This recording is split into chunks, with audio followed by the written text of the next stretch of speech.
I was like, we're recording, and I guess this means that we have to get serious now. No more jokes, you guys. No more jokes. Hello everyone. Welcome to Fuck Wellness. I'm Mallory. I'm Laura. And I'm McKenna. And we vowed that we would do no more intros for season 3, but I think that we're just going to do them anyway.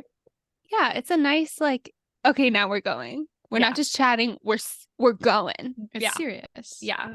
Business gals. All right. So today is our first interview of season 3. And that's pretty exciting for us because it's been honestly a while since we've done an interview. So good luck. Wish us luck in this endeavor.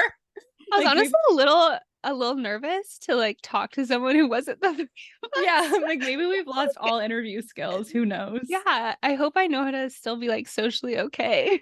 I don't think so. Okay, we have Devon Ott with us today, who I've known for 5 years, maybe, right? Quite a long time. We met as I was her supervisor in group fitness at GW. Welcome to the pod, Devon. Thank you. I'm so excited to be on your podcast. I feel like you've been a loyal supporter for a very long time, so it feels very exciting to have you here. Do you want to maybe give people a quick intro about you, what you do, what you like, anything? Yeah, well, I'm Devon. Hi, everyone. I work full-time as a graphic designer, and I am super into fitness. I worked as a personal trainer and group fitness instructor for about 5 years, which I'm not currently training professionally, but still a big part of my life. And I'm also just really into being creative and doing things. And I create content on social media about my life and the things that I get into. I also recently moved to St. Petersburg, Florida from Delaware. So that's what I'm doing right now. Yeah, I have to say sorry, Mal, really fast. I did live for 1 summer in St. Pete. So Oh, really? Yeah, very fun times when I was 13. It was hot. I did not know about Laura and I are both did you? Because we didn't know. Yeah, it was before I knew you guys. Well, I knew Laura, obviously. I know everything about you, though. So. Guys, I lived for 1 full summer in St. Pete and 1 full summer in Tampa. Oh. I literally had no idea. No, 1 full summer in St. Pete, 1 full summer in Fort Lauderdale. That's no, you didn't. You can't remember it, so that's a lie. This is so fake. I did. I have the pictures to prove it. Up. Devon, this is how desperate we are to relate to you right now. It's pathologically lying. Making up facts about our lives. Yeah. No, well, wait, how did the move go? Oh, am I frozen? Okay, there we go. You're back. Okay, cool. The move went really well. I don't mind the heat. I love the heat. So that's what brought me down here. I don't like the cold in DC. My body's not built for that. Winters and walking. It's not even cold here, Devon. It's terrible. And it's also different living in a cold place that's walkable because you're just walking to class 20 minutes. When I tell you, what time's a 20-minute walk to class? My skin was dry, my hair was dry, my nails were brittle. My body's just not meant for that. But yet everybody complains about the heat here, and I'm like, look, why? What's the problem? I don't know. I like it. Okay, this is a stupid question, but I don't even know where St. Pete is in Florida. Is it on the beach? Yeah, do you know where Tampa is? I've never been to Florida. I know almost nothing about Florida. Well, then what road marks could I make? Is it on the coast? It's on the West Coast. And so it's part of Tampa Bay. So when people say, a lot of people say Tampa and St. Pete is kind of the same area because I can be in Tampa in 20 minutes, but it's just, there's also a beach. So it's the more beachy side. It's a little bit slower than Tampa. Yeah, right? For sure. How did you pick there? Well, we actually stayed in a couple different places in Florida. We spent 2 months in St. Pete, just kind of Airbnb hopping and exploring. It wasn't 2 months. It was 1 month in St. Pete and then 1 month down in Delray area, West Palm. And then we also visited Austin, Texas. And then we're just doing a ton of research. But we originally brought us to St. Pete is that Ben is my boyfriend, and he went to University of Tampa for a semester. So he knew of the area, and all of his friends were telling him that St. Pete, they were all moving from Tampa to St. Pete because they like St. Pete better. So interesting. Then we kind of pivoted. So St. Pete, it's a beachy town, but it also has a really fun downtown area. So there's a lot going on. Like it's kind of like a mini city. So it's kind of fun. It's not just like slow areas, the beach. So there's a lot to do. Has it been easy to like make friends and find stuff to do? I mean, that's always kind of difficult, I think, making friends. I don't know. I think that like takes time. I think that I expect to like meet people, and it's not the same as being in school where you are just introduced to so many people constantly, especially as somebody who works from home. And I tend to be very like, I like to stay home a lot, so I don't meet a ton of people. Yeah, I would say I've met some people. Could have more, but I'm doing all right. You should I already knew some people too because of Ben's friends from University of Tampa. So it's not like we knew nobody in the area. So we definitely have some people around St. Pete and Tampa already. I'm on like kind of a mini mission to make, not that it's not cool, but I've been on Bumble BFF for like a few months now. And whenever I tell people I'm on Bumble BFF, they're like, "You're so brave." Like, wow. Yeah, how's like, that going? I feel like if more people were like, "Oh my God, this is a cool, fun thing that we do to make friends in adulthood," it's not like I'm not having a good time. Like, I just like chat with people, and then I'm like, same thing as you. Like, I would like to, stay close to home, but I have faith in the process. And are you on The Bachelor now? I know I'll find love. Yeah. Are you really there for the right reasons? Yeah. I think that I don't know. I kind of expect to meet somebody and it to be like, do you know when you meet that person and you just like click instantly and you feel like it's just so easy to talk to all the time? That's kind of rare, I think, to find those people like that. Like it's okay to, I think, to have friends that aren't like going to be your best friend that's there every single second. You're going to do everything. Like it's okay to, I guess, to have friends that they might be the friend that you do one thing with, but you don't spend your entire life with, if that makes sense. So true. Yeah. I feel like in my experience in like my 20s finding friends, it has always happened from finding someone remotely interesting and then either me or them just being like, do you want to be friends? Like it's really like explicit and then we're friends and that's that, which is fun. Yeah. This kind of leads me into my next question, but obviously you have a presence online and that is also something that you do kind of for work, right? Like digital marketing, you said? Or just marketing in general?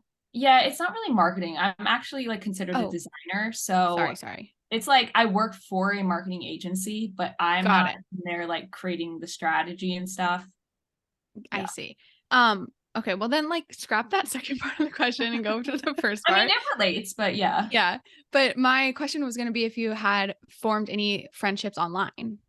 Yeah, for sure. I think that when you are like posting online, you start to look at all the other like influencers in your area and your city. And there's a lot in St. Pete and Tampa.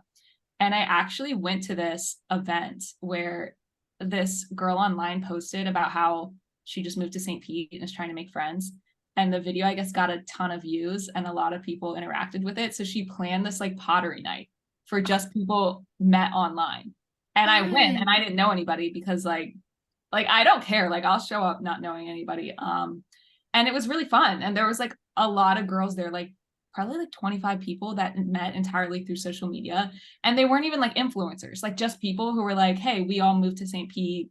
We like to do stuff. Let's be friends. So yes, for sure. I love that. That's so fun. Yeah, it's pretty cool. Laura started a group like that in they never like did anything big in person, right, Laura? But you did start, remember the DM group that you started for Denver people? Do you remember that? I started this group like for like lesbians in Denver. But it was for a specific like they like to everyone liked the same because we all liked one influencer. So it's kind of like, oh my God, we all love this one influencer. If you're gay and in Denver, like join this group message. And like it's cool, but it's just like really, really big now. And we both don't live in Denver anymore. So I don't want to leave the group because every time someone leaves the group, it notifies everyone. Notification. On Instagram. Yeah. So now I'm just like in this group and people like they have done a few meetups. Like I couldn't go to the early ones, which I was bummed about. But now it's just people selling Red Rocks tickets. That's all it is. Mm-hmm. And you started it, Laura? Yeah, I like formed the group, but like people had been like talking about forming a group, just no one had formed it yet, I guess, if that makes sense. But like there was discussion on this influencer's comments, like let's form a Denver group, and then all these handles. Devon, that's gonna be you soon. You're gonna have like a whole following, and they're gonna want to just like come to like everything. Yeah. You do. Yeah, it's cool. I think that the trick is like to have somebody who will actually organize it, because I'm in another group of like kind of, I guess, social, like small micro influencers in St. Pete, but like it always turns into like, hey, who's free Friday? And they're like, I'm not free Friday. Are you free Saturday? And then they're like, well, I can't do Saturday. What about Sunday? Mm-hmm. Nothing happens. Yes. So I think you've got to like have an event and be like, if you can come, great. If not, we'll do the next one. Yeah. Too much back and forth, and then nothing ever gets decided, and then no one ever meets ever. It's sad. Yeah. Okay. I want to pivot to the fact that you have a podcast. Yeah. I'm curious where that came from, that idea. Obviously from us, I'm sure we were your inspiration. Mallory. I'm joking. But I'm curious where the idea came from and how it's been going so far. Yeah. Well, I think that it's one of those things where I obviously like sharing stuff online, and I have a lot of thoughts that I feel like need to be spoken into the world. So I'm starting a podcast just kind of made a lot of sense. But I think you're right. Like I probably wouldn't have started one if I didn't see like people around me starting podcasts. I feel like, did you see somebody who was like a friend who had a podcast and then you were like, wait, I can do this? Or we just thought we were cool and interesting. So you didn't know anybody else who had a podcast? Not except for like big podcasts. We had never listened to a podcast ever before in our life. Well, good for you guys. I feel like I have a couple friends who have podcasts. But I guess like I wouldn't have thought of starting one unless like I saw them do it and been like, oh, it's actually pretty easy. Like you can start one with relatively low startup costs and just put it on the internet. It's not hard. Yeah. So but I think it was one of those things where I was like, oh, I'll start a podcast like when I have a following, like when there's actually people who are going to come listen to it. Like starting a podcast and building an audience on there is really daunting. I feel like it's not like, I don't know, do podcast episodes like go viral and then it just gets you started? I feel like not. I feel like it's very slow. So yeah, then I had one viral video and then I hit 10K on TikTok. And then I was just like, let's just keep the momentum going. Like start it now. Like that's enough. That's a small audience that I can just kind of, I don't know, pivot off of that. So then I started one, and yeah, it's pretty low key. It's like, I haven't had any guests, so it's just me talking about things. But you need any guest, we're all pretty high quality people. If you want to, for sure. We sound like the older, like, I don't know, the older crew of podcasting being like, I don't like it. Sorry. Like the new generation. Yeah. But also, it's called the Glow Up podcast, right? It's called the Glow Club. So Glow Club. Awesome. Yeah. Cool. Okay. And Devon, what would you say if you had to, sorry. Go ahead, Laura. Go ahead. Sorry. I just want to say really fast that like that sentiment of being like, oh, I'll do this thing online when I feel like it will have a certain amount of attention on it. Like it's so in my brain, and I know it's in so many other people's brains of like, well, just like wait, like put it off until X happens, which is just like, why? For also, sure. This is my little 17-year-old dog. 17? He's 17. Yeah, he's a freaking trooper. Wow, that's amazing. Okay, what I was going to ask was, how would you describe the podcast? Like, what is it about? Why would people listen to it? Not like in a mean way, but like, like what's your pitch, Yeah. So basically, I guess it's like a lifestyle and wellness podcast. Am I allowed to say wellness on here? We'll bleep it out. It's okay. Yeah. But yeah, it's like wellnessy. I talk about kind of similar to the content I post online. I guess my whole accounts category is like lifestyle and wellness. So I'll talk about, self-improvement or thoughts, concepts I've been thinking about, what I'm up to lately, things like that. My past few episodes have been about, oh my gosh, now I'm drawing a blank. I talked about like, just like being creative and creative outlets, things that I'm doing for the summer, summer activities, bucket list. So just kind of like that, very casual. I think it's a good chance to actually like talk to your audience and show your personality, because I don't know, there's less of a barrier than on Instagram where it's all very curated. I think that you can dive into topics a lot more. I think that something on TikTok is like, you have to be so concise, and you have to like, anything you say, you have to like add disclaimers every second so people don't take this 30-second video and like misinterpret it. So it's nice to be able to just like be able to fully explain myself. I don't know if you feel this way too, but even me with like even if I'm just posting something on like my close friends list or whatever, there's such a different level of exposure that it feels like on any social media versus on our podcast. Like our podcast is just this safe little bubble that I can kind of convince myself that no one listens to when it's just us, on this, versus with social media, it's so clear that as soon as I post it, it's going to be consumed or interpreted. And obviously that's the case with the podcast, but there just feels like there's a difference in how that is like consumed. There's a huge difference because like on Instagram and TikTok, for one thing, it's nice to be able to record a podcast and not be like, oh, I have to make sure there's lots of good lighting out, and I can only do it in the day, and I have to do my makeup, and I have to clean the whole house because I can't let there be a mess in the background. And well, you guys do video podcasts. Mine's not a video, so I don't have to worry about any of that. And it's just no one watches our YouTube, so yeah, but it's really like, okay. People aren't listening to a podcast for that like perfect aesthetic curated. It's like, if they're there, they're actually there to listen to your full thought. And it's a lot harder to interpret what you're saying on the podcast. I feel like you're going to get so many less haters on the podcast because they're actually listening to your full thought and hearing how you're expressing it. And it's just naturally that they're going to like you more, rather than on TikTok. I will literally say one thing and people will take that and just find some way to be offended by it all the time. Wait, have people like, what's a controversial thing that you've said that like people have gotten mad at? Like, not even mad at, like hated at. Like, if there's anything that I didn't do right, like I will like, and you're like I make a lot of cooking videos, and if one thing's not right, I'll be like, oh, it's not perfect, but like I'm gonna post it anyways. They will see it, like they will notice. Somebody will notice it.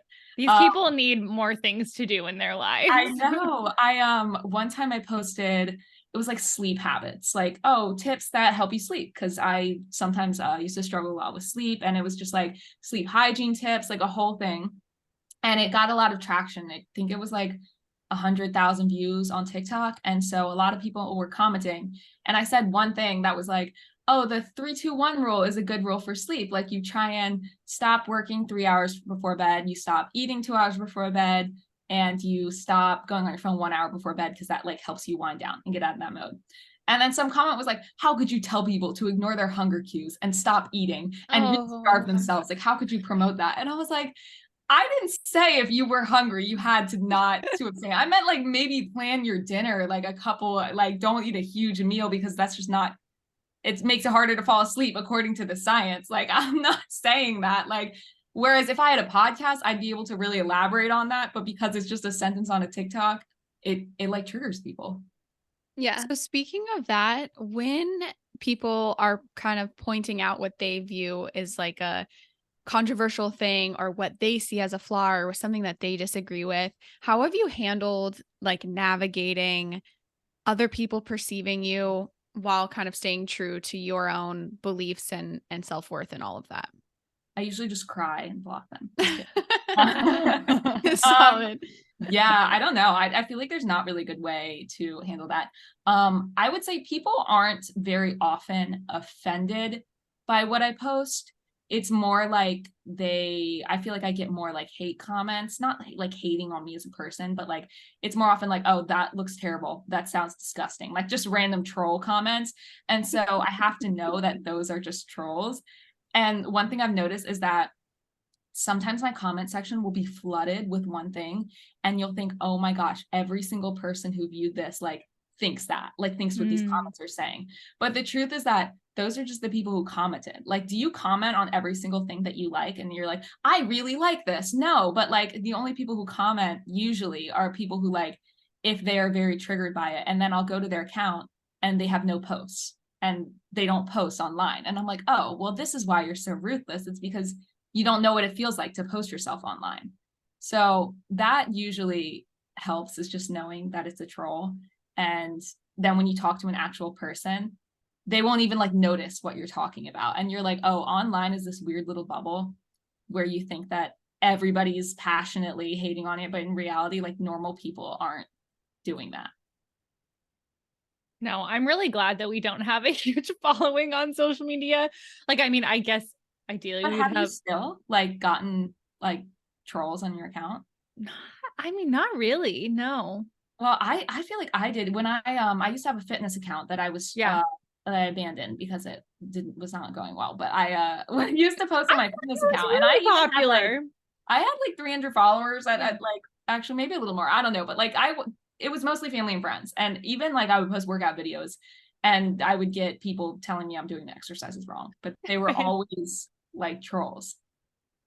I think it's like exactly what you said though, is that it's so much harder for someone who wants to troll people online to be like, okay, I'm going to commit to like listening to an hour podcast. And then I'm going to go from like, yes, I post clips of us online, but I don't know. I just think it's like, it's people who watch for 2 seconds. And because it's so much easier to just hate on like, oh my God, you sauteed that wrong, Devon.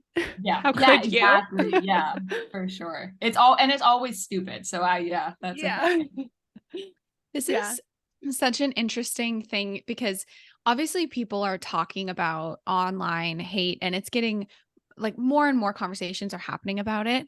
But I just feel like we're coming up to the height of it being an issue. Like, have you guys been following the Joe Jonas, Sophie Turner stuff? Have you been hearing about that at all? It is just like so wild to me that is so just out of proportion. Like, it's just out of control, in my opinion, the way that they're handling stuff like that. And putting yourself in someone who has that level of visibility, navigating situations through social media. Like, there's always been celebrities. There's always been kind of those people that are like, I don't know, people love to talk about, but it just is always so much slower. And now I feel like boundaries are becoming very thin in terms of what is acceptable online and not. And I don't know, obviously that's like the most popular person that I could think of, but it all trickles down to like even just silly like me when I post something for fun. Like, there have been people who message me, obviously like not real accounts or whatever, but saying mean stuff. And it's like, buddy, I have 200 followers. Like, I'm just having fun here. Like, it's really just, I don't know. It's an interesting thing to me that people are talking about, but it still affects everyday people. It's so wild. Yeah. I think it's also people don't realize they are like commenting to a person. Like, there's something about TikTok where it's like the comments on TikTok, it's so interesting. They're not for the creator. They're for other people reading the comments. Yeah. So, yeah. And I love that about TikTok. Like, it's so funny to read the comments and like have this collective experience. You're like watching it with a group of people, which I think makes it different from Instagram. But yeah, sometimes people just take that too far. I know, Devon, you are a Taylor Swift fan. And we just watched Miss Americana. Yeah. Ryan and I just watched it the other night, and Ryan does not like Taylor Swift, has never liked Taylor Swift. And I've like never really put him on the podcast right now. Let's go. Like, but it was, you know, the things he has said or give reasons for why he doesn't like her have never really like made a lot of sense. Not because he'll just be like, oh, I just don't think that she like is very like creative, or I don't think her music's really good. And it's like, okay, whatever. But after watching that documentary, he was like, wow, I realized that all of the things that I didn't like about her were things that like media had spun to like my perception shifted not off of how I actually believed her to be, but based off of the coverage of her or like people hating on her. And he was like, it's so wild to think that like a deeply held belief of like him not liking Taylor Swift is actually so influenced by like people who hate Taylor Swift and are so vocal about it. And watching that documentary, I feel like, to your point about the Joe Jonas and Sophie Turner thing, like, I can't imagine everyone turning on you all of a sudden. And like, I would have not been okay at all during that period. Yeah, they turn on you so quick. And I could literally do a whole podcast episode about Taylor Swift's reputation in the media. Reputation. I did a presentation to my work about that, like about her brand with Reputation when she was basically canceled on the internet. And like, yeah, there's so much context to that. I feel like that'd be a great PowerPoint party topic. It was a PowerPoint. I had a full PowerPoint with sheets, but it was like very much from a marketing lens. So yeah, it was relevant. If I would have known about that, that would have been the topic of this podcast. Well, I'll have to come back and literally give a dissertation on Taylor Swift's career.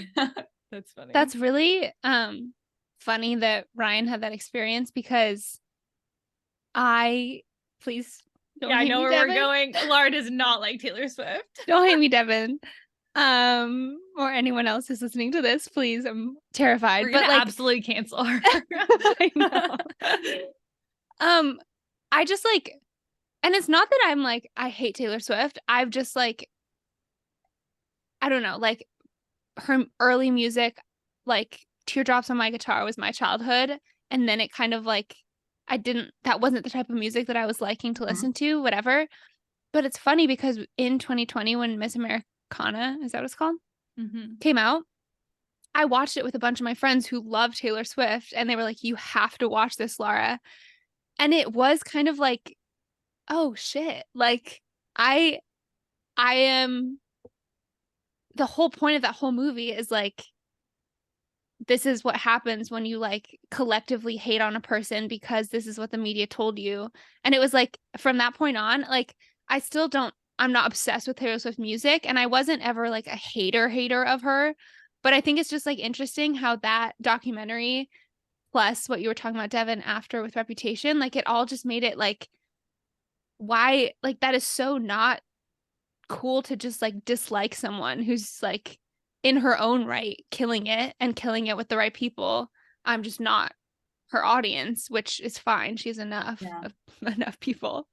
Yeah. And I think that people hate on her in a way that they don't hate on male artists, for sure. Oh yeah. Like people 100%. Aren't like passionately hating on like Drake. Like I just think he's a bad person. Like you know what I mean? Yeah. So yeah, but I actually think that she has a like where was I going with this? You were saying like her music with Teardrops on My Guitar. It's so like it like changes with each era of her life. Like each album, it's just so stylistically different, and I feel like that like reflects who she is at the time. So yeah, I find that pretty cool. Plus it's like, I know that she's coming out with the Eras tour movie or whatever. My mom bought us tickets already, and I'm like excited to go to that because I feel like she's gonna put on an amazing show. It's gonna be a great movie, and I'm gonna enjoy that. I still don't think I'm gonna be like streaming her music 24/7 after that, but it's kind of like respect. Like I don't love every single thing, but definitely respect. And I'm not gonna just as you said, be like, as a human being, I hate her. Yeah. I sometimes feel like when the documentary about Hillary Clinton came out, I feel like Taylor Swift kind of had a similar thing where it's like they were just totally symbols. the same. Yes. Yeah. People hate them Symbols, because of who they represent, and like just they're not themselves anymore. They're bigger than a person. And it's it's a really interesting thing. I think about that all the time. Those documentaries are so similar in my head. And it's so much of like, people have said the same lines about both of them so many times that people just start believing it.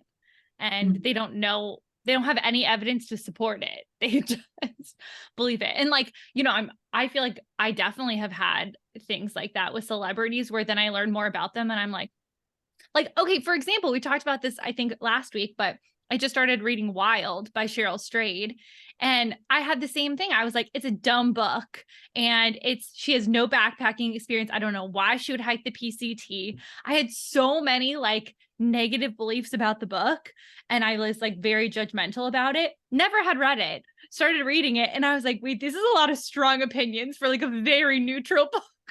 Like, so I feel like we have a lot of things like that where we build them up and then we're like, wow, that was a lot of unnecessary emotional turmoil about something that isn't that big. Yeah.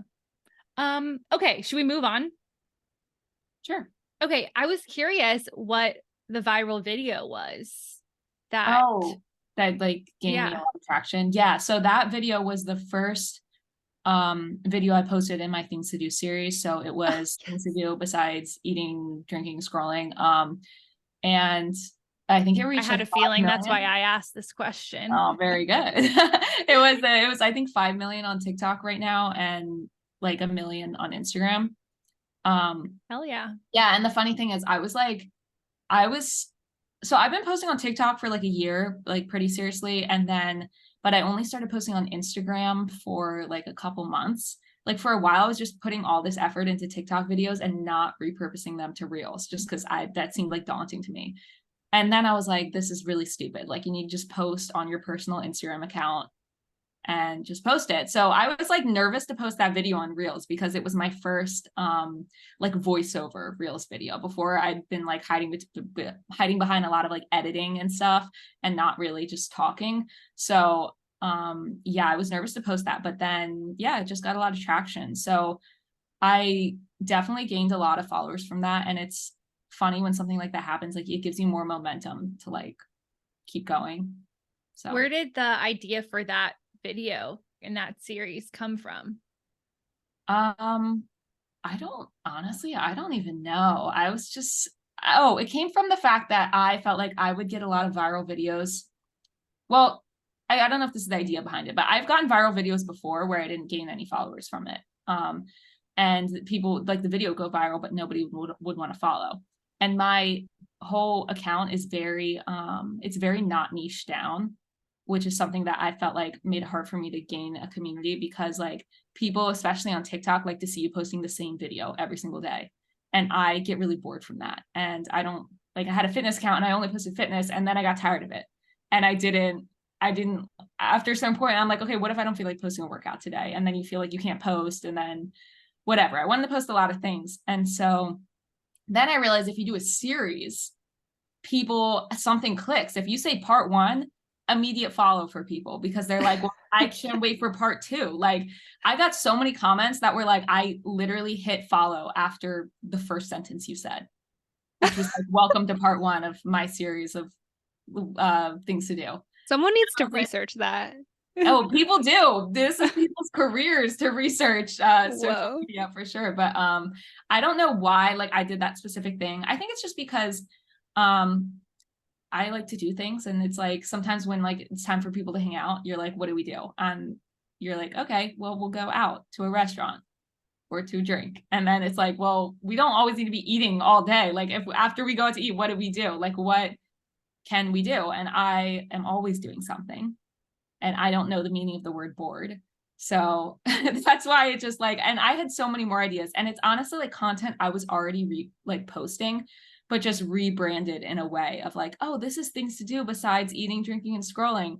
But yet if I posted the same video without saying that and just said, hey, I'm painting wine glasses, it wouldn't have gotten as many views. Mm-hmm. Wow. I love that. I want to ask a question. You said that you were kind of like nervous to do your first more voice-over-y video and to put that on Instagram. Why do you feel like you were nervous to do that transition? TikTok is just not everybody's on TikTok. Like I don't know, less people are on TikTok. And I feel like people on TikTok, if they are on TikTok, they're used to seeing all types of things. But a lot of people on Reels and Instagram that were my followers, like my audience at the time was only people I knew. So people from high school, college, family, like that's it. So it's like shoving it in their face. Like, here's this video of me. We might not have talked in years. And here's me just like being out here talking to you. And that's, I don't know, scarier than TikTok, because TikTok is like, the way the algorithm works is it just immediately pushes it out to different people. Like when I post on TikTok, it's like probably not even a lot of people I know seeing that video, but there's something so much more personal about sharing it on your personal Instagram out of the blue like that. That is a little bit daunting. Yeah. I feel it's like terrifying. I was like posting it and like just checking, like, am I getting hate? Like, or are people gonna be like, this is stupid, like this is so embarrassing? I don't know why. Like, it's so funny because like I've thought about this a lot, and I think that even in my own journey with my social media, like I think I've gotten a lot sillier with like what I'll post on my stories and stuff, which I really enjoy doing. But like your pink thing today. Yeah, I did a little dance with like my new pink desk, but like just random silly stuff that makes me happy is still, I don't know, there was such a barrier for me to start doing that kind of thing on my story. And I still have a lot of goals and stuff with ways that I want to be posting like my art or things that I'm doing in my life. And there's just like such like a little voice in my head that's like, Lara, like those people from high school are gonna laugh at you and they're gonna call you cringe and they're gonna talk about you in a group chat and when it's like, oh my God, Lara, it's not that deep. Also, they don't give a shit. And also, like, I don't know. It's so hard though to be like, you're right. Instagram, when it's your followers from your life, feels like you're just shoving this down people's throats. Whereas TikTok, it's like the audience that wants to see that sees it. And it's just way better. And I haven't like done, I have like 3 TikTok videos and they're all of Douglas, McKenna's dog. But like, I want to get more into it because you're right. It's such a better opportunity for that kind of creation. So there was like one quote I saw that was like, somebody with 1 million subscribers does not make fun of somebody who's posting a video with 1 subscriber and has really low quality content. Like if you are like a professional athlete, they're not going to make fun of somebody who's bad at sports and is practicing. Like somebody who's a professional power lifter is not going to see somebody lifting in the gym, not lifting enough weights and make fun of them. It's always the people who are too afraid to try, who are like making fun of you. And that's so true. Like I said, the people hating on my videos aren't other creators with millions of followers. Never, ever. They're always people who don't post at all. No, who don't post and wish they could make a video like you are. So that's like, I don't know. I feel like that's pretty like helpful to think about. And then another thing you said that I was thinking about, what was it? Oh yeah, like you said you have like TikTok videos that are just kind of casual, you and your dog, but like there's kind of this barrier to like actually putting effort into the video and showing like, I tried really hard on this video, because that's not something that a lot of people online talk about. I think people, even who have viral videos, like they want to act like they didn't try to become an influencer. It's like everybody wants to be an influencer, but nobody wants to show that they're trying. No. Because being an influencer is cool. Trying to be an influencer is not cool. And it's like, I'll even see influencers who will like give tips on how to be an influencer, and they go, the key is to not try. It should just be so effortless for you, because you shouldn't try to be an influencer. It should just happen because you're so passionate about it. So true, babe. And I'm like, you got famous 10 years ago when nobody was posting online. Yeah, that probably worked for you then. But these days, like, you have to try and you have to put in a lot of effort even to get like a little bit of traction, because there's so many people online. So I think that like when I started thinking about creating content online and not being like, oh yeah, I kind of post videos, yeah, you know, and then actually being like, yeah, I put a lot of effort into this and I spent a long time editing it, and I'm going to take it seriously like I would if it were a school assignment.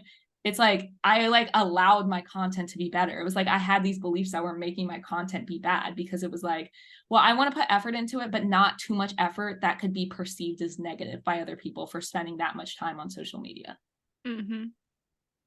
I think about this so much, and not just with social media, but even when you think about someone who's trying to make it in music or trying to make it in acting, like these really high visibility roles, when someone's like, oh, I want to be an actor, I feel like most people inherently are like, good luck. Like, okay, whatever. Yeah. And it's kind of cringe. And then all of a sudden let's say like they have whatever success rate there, then it's like, oh my gosh, they're on my favorite show. Like, it's just this funny like thing where then they now have a position of power, whereas like they weren't maybe necessarily supported outside of their circle of other people who were trying to do the same thing. Do you know what I mean? Yeah. Like it's a very, it's a funny thing that we do. And I it must be like some sort of like self-preservation of like for being sure. seen. And yeah. I had somebody tell me, they were like, I was like, oh yeah, like yeah, I post reels, haha, so embarrassing, like whatever, because I'll like open up with that, be like self-deprecating or whatever. And then like people will tell me like, oh well, yours aren't embarrassing because yours are good. And I'm like, well, thank you, but also like mine are good, I guess, because I've been posting so many of them. Like you could go back and see my older videos and they are not good. Like, is that embarrassing then? But in order to get good, you have to post really bad stuff. So I don't even think it's embarrassing at all to be posting like bad content because of that, because that's where we all started. I also think that there's something really cool about whatever like phase of the journey you are on with that. There's someone that could be impacted by what you're posting, right? So like, let's say, yeah, those older videos, maybe a smaller audience viewed those videos, but someone could have taken a lot from what you said and really worked that into their life. And at the end of the day, I feel like that's what we really should be measuring things with, is like how it actually is impacting people, or how it actually is like, quote, influencing people to think about their life in a different way, or to, I don't know, think about something in a different way, or change a habit or explore something new, right? Like there's so much value found in that process. A few years ago, I posted to like a small thing, a very vulnerable thing that it was never an expectation for it to be something that was like seen by many. It was more so like, hey, this is for my community. I am making a major pivot here. This is very scary for me and I'm doing it. And it was horrible. I hated every second of that time. Like I did not like being so public like that. And there were a handful of people that like commented or liked it or whatever. But then now, years later, I'll see someone who I haven't seen since before 2020, and they'll bring it up and they'll be like, I know that you're doing this. I've been meaning to reach out to you for years, or I've been meaning to tell you that when you posted that, it gave me permission to do something else for myself. And at that time, I was just being like, oh, bummer, this got 15 likes. Like, you don't know what that reach is going to be. And it's just a really cool and interesting thing. Yeah, that's so true. Even when I had my small failed fitness account, people would come up to me and be like, oh, I did your workout the other day. And I was like, what? You did? Like, that's so weird to think about. I saw people talking about how nowadays, because of social media, we're like desensitized to, that's it. Yeah. You have 1,300 followers on there. They're so all those followers. Like, I'm gonna need you to not say 300. No, okay. 300 active followers probably. But where was I going with this? Oh, yeah. So we've become like desensitized to how much a number online represents an actual person. And I saw somebody talking about how like if you had let's say your video gets 200 views and you're like, oh, that's not very good because people are getting 500,000 views or something. When have you ever talked to 200 people in one room? Like stood up in front of 200 people and talked to them? That would be crazy. And so like people hating on like, oh, your video only got 200 views. It's like, have you ever talked to that many people? And that people were talking about that online, because do you guys remember, oh my gosh, I can't remember this influencer's name, but apparently he had a couple million followers and he had like a meetup in New York City. And then there were like riots. Did you guys hear about this? Okay, so this influencer, and again, maybe we can like, I don't remember his name because I didn't know who he was, but he had a couple million followers, and he does this thing where he's like, he tries to give back to his followers, like, oh, I'm giving away PlayStations or something like that. And so he decided to have a public meetup in New York City, very just like, hey, show up here. And so many people showed up that it was like the city couldn't handle it. Like it was like an emergency, and there were like riots, and they're like, he got in a lot of trouble for being like, we know you had good intentions, but like, you can't just post this. Like you have millions of followers. And it was like a big deal in New York City. Like it was a big issue. And he only, apparently the number of people who showed up, it was only like 2,000 or something, like a very, very small amount of his followers. Yeah. And it's like, we forget how many people that would be in one room. Well, and then there's the flip side of that, which I feel like Laura McKenna, you told me about, which was like an influencer that also had millions and started a clothing brand or something, and no one bought it. Like no one supported it. And it was like, yeah, but it was like the whole point was she had a lot of followers, but not a lot of buy-in from them, like not a lot of community support. And so, whereas like, it sounds like this guy had the opposite, which is, you know, like a lot of community, like there are influencers I follow that I would show up to if they were holding something. And then there are influencers I follow where I'm like, I wouldn't do really anything for you, you know? So it is kind of interesting to think like how they could have the same number of followers, but like the actual like engagement or interest in interacting with them could be very different. For sure. And that's why like I've been doing a lot of research online on people who make social media their full-time career. And there's some people who I see who have less than 10,000 followers, 5,000, and they're like, I make my full-time career from this. And other people will have, I saw a video of a girl on my For You page and she had like 400,000 followers and she was posting a video on TikTok and she was saying like, how are you guys making this full-time career? Like, where are you getting this money from? Like, I have 500,000 followers and where are you seeing this money? Because I'm not seeing it. So it just, I guess it just depends on what you do with those followers. That's so interesting. Wow. And I don't know, there was like part of me when we started this podcast, I was kind of like, oh my God, fun, like hobby with my besties. Like I'll get to meet new people, talk to new people. Like just sounds like a fun time. And also like a good digital memory of my life. Let's do it.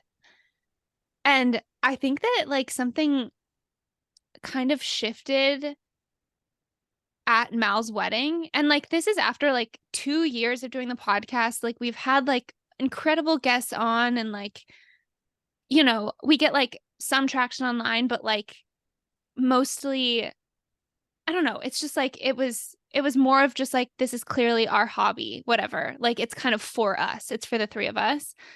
At Mal's wedding, I don't know, Ken, if you felt this way, but like, I was shocked by how many people knew us who I'd never met before. And they were just like, oh my God, yeah, like every week, podcast. You guys are podcast girls. Hi, podcast. Like, and I was just like, who are all of you people?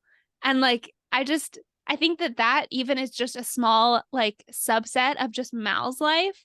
So then I was like, wait, how much of like McKenna's life or my life are people that are maybe listening to the podcast, not really engaging with us like on Instagram or whatever, but like are still getting meaning out of what we're doing. And it was just like such a huge like gears shifting moment where I was like, what? Like, do people listen? Well, once again, some of those conversations feel private. And they're like, I'm like, they're not private. They'll be like, they'll bring up a specific situation. And I'm like, oh my God, I told you about that? And I'm like, no, girl, I was on a podcast. Like, it's funny, but we've been talking about this a lot in this new season and the direction that we want to go and the people that we want to talk to. And like, we were bringing up some ideal guests that we all have in our own lives in our own kind of corner of the internet. And some of the people we brought up, like they have really significant followings on some form of social media. And we really had to talk ourselves through a lot of imposter syndrome of like, why we can reach out to them. And Mal made a really good point of like, there are people who have these big followings but no one's asking them of anything because they're assuming that they get so many asks like that all of the time. Whereas it's like, they might not have been asked to be on a podcast or share like their true thoughts, or maybe they are known for a specific thing, like a day in the life video or whatever it is on TikTok. And they've never been asked about their beliefs outside of like this 30-second to a minute clip that they provide with their followers every day. And so it's just like an interesting kind of reframe when you get to a spot where you're like, we're all human beings. Like, it's not that serious. Like it's really cool that you're building this community in this new way, but like we're still just people, you know? Yeah, for sure. I also, Ken, that reminded me is that I was just that thing about like, oh my God, I can't reach out to them. They have like X amount of followers on Instagram. But it could be the same thing as kind of you were saying, Mal, with the influencer who started like the clothing brand and it didn't really take off. Like, if the content that you're creating on whatever platform isn't really bringing your followers like into your sphere, they're probably not going to like put their neck out for you. Like, say this one person I messaged, she mostly does like fashion content, like get ready with me kind of clothing content. And she had like some vulnerable stories about some mental health struggles that she was going through. And I was like, I would love if you would come on our podcast. Like, I would love to hear more about that. You don't ever talk about that in your videos or to your followers. Like, and as you were saying, Devon, like podcasts are just the way that people have to do that now, because in a 1 minute long TikTok, you're at more risk of, someone taking something you said the wrong way and like coming for you, or just like not communicating it in the full way that it deserves. Like, so many topics that we want to talk about, like they need the full hour, or they need like at least 30 minutes to actually get into. Yeah, for sure. And it's also like so curated too, where I feel like part of the reason people comment everything is because they don't feel like they're talking to a person. They're talking to like a curated image. Yeah. Oh, they don't read their comments, or a perfect little Barbie doll on TikTok. Yeah. Okay, I feel like we should start to wrap up. Any final questions, Laura, Ken?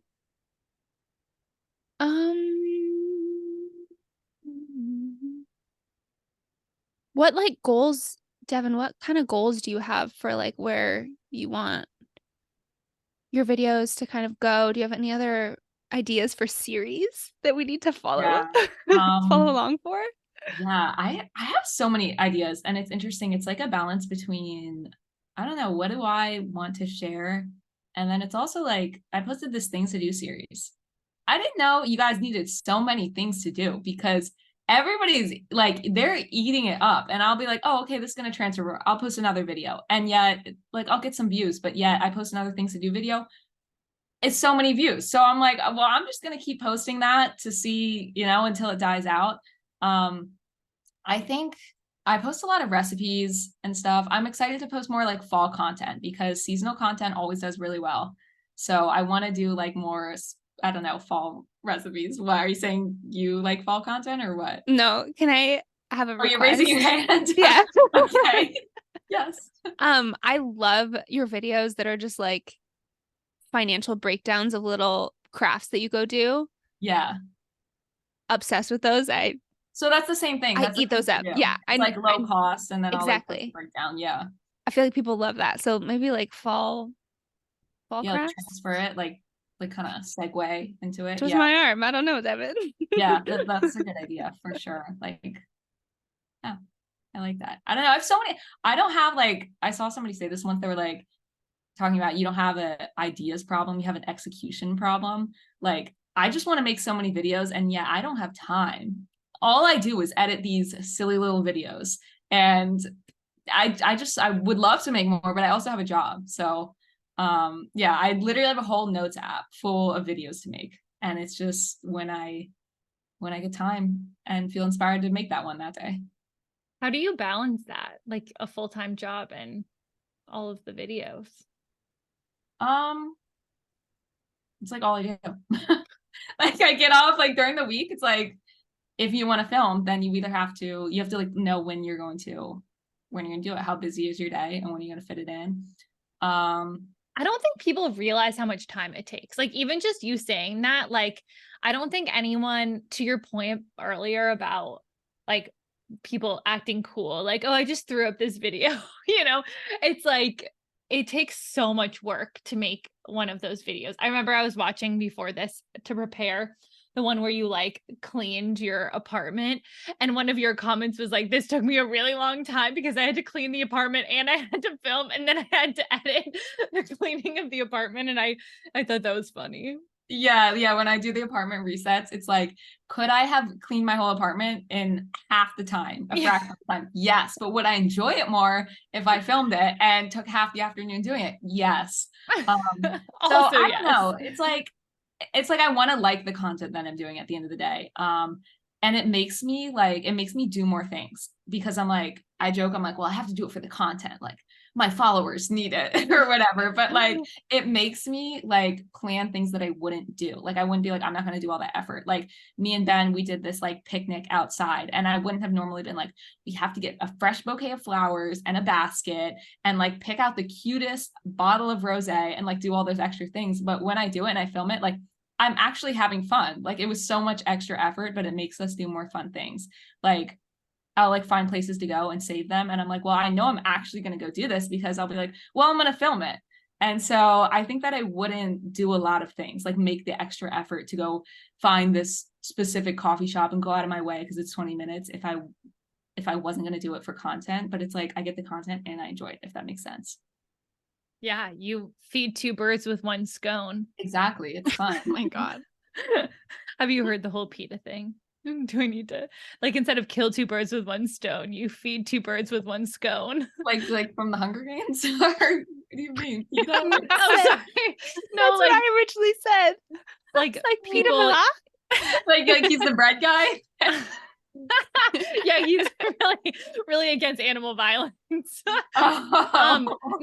There's like, what does it stand for? I don't know. Like the big animal rights group. Yeah, okay. Yeah, People eating against eating animals or something, but it's not that. It's headache. I don't know. Anyway. Okay, Devon, listening to you though, like I have been sitting on these little videos that I want to make for like 7 months now. And longer, babe. Anyways, you're giving me inspiration to actually do them. Oh yeah. Huge inspiration, David. Yeah, good. Laura's just fucking trolling me at this point. No, I'm serious. Okay. I'm excited. We're about to do some stuff. We'll tag Devon in all of them. Yeah. Devon's like, leave me alone. Please stop it, you guys. Like, I did you a favor being on your podcast. I'm gonna need you Stop. I was so excited. I was so excited. But I think that one thing I follow like people who like give advice on content creation, and they were like, you should have like a schedule for when you're going to create content. Like, these are my content filming days, these are my content editing, and like you're really structured. I don't really have that. So it is a bit chaotic because it's like whenever I get a chance, I just jump on it and I just have stuff ready to go. So whenever I get time, oh, there's light. Oh, I'm going to film this real quick. Like, that's how I do it. And I just edit like when I can, because editing, I can actually edit pretty quickly because I just like doing it. And I do it on my phone. So it like makes it easy because I can do it. Like, you can even like walk. One time I walked on the treadmill and like edited in like 45 minutes were gone on the treadmill like that because I was just walking slowly while I edited. And like I would have been sitting there in bed doing that. And then I don't know, I can get steps in. So I don't have structure like that. But I think that like any type of system, whatever you have to be able to get it out on time. So this person online was giving advice and they were like, it's a matter of like setting up a system that is sustainable enough that you can do it for a long enough time to be able to like succeed and like get the audience, which can be like a huge help to you like being successful in social media, because that's like a matter of, are you going to overwhelm yourself and quit, or do you have a system that you can keep it going? Mm-hmm. I mean, that's our podcast. You know, I feel like we've had to find a system that was sustainable for us to be doing it for almost 3 years. Has it really been 3 to 4 years? We started like May 3.5. May of 2020. Yeah. Wow. Holy moly. Okay. Well, speaking of people not leaving you alone, where can we find you? Oh, you can find me on. What's your address? Yeah. Well, yeah, you can find me in St. Pete, but online you can find me on Instagram at Out of Control, which is the username I've had since I was in 5th grade. So can you spell we it? Love that. OTTACONTROL. And then my TikTok handle is a little less creative. It's just Devon Ott, DEVONOTT. And then my podcast is The Glow Club.